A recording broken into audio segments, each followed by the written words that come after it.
Au travers de sa longue histoire, le Québec s'est métamorphosé à plus d'une reprise par le biais de grands changements. La relation des Québécois avec l'argent n'y fait pas exception. Et le grand rattrapage économique du Québec a été si spectaculaire que nous sommes devenus l'une des économies les plus dynamiques en Amérique du Nord.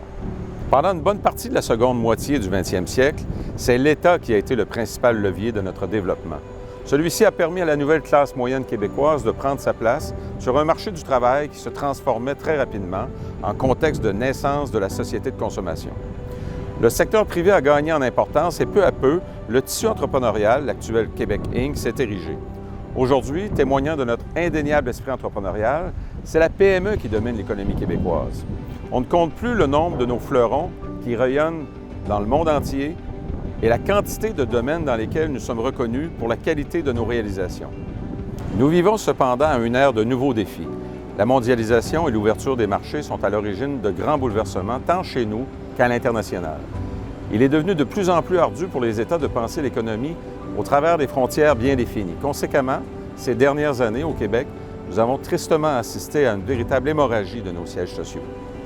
Si le Québec recense fièrement près de 240 000 entreprises, 98 % ont moins de 100 employés et celles contribuant le plus au renouvellement du nombre des entreprises et à celui de l'emploi comptent moins de 5 employés.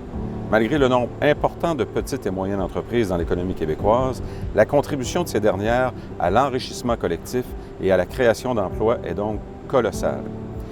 La vitalité et l'avenir d'une communauté, d'une nation ou d'un pays se fondent sur la volonté et la capacité de sa population à entreprendre son destin et à supporter ses chefs d'entreprise. Nos chefs d'entreprise prennent parfois des risques, mais ils poursuivent un objectif: créer de la richesse. Lorsqu'ils atteignent cet objectif, l'impact économique et social est toujours considérable. La Fédération des chefs d'entreprise du Québec estime que le secteur privé québécois doit être considéré comme le principal pilier de notre épanouissement collectif et du renforcement de notre autonomie. L'esprit d'entreprise doit être encouragé, stimulé, supporté en permanence. C'est une véritable culture à promouvoir auprès de la nouvelle génération.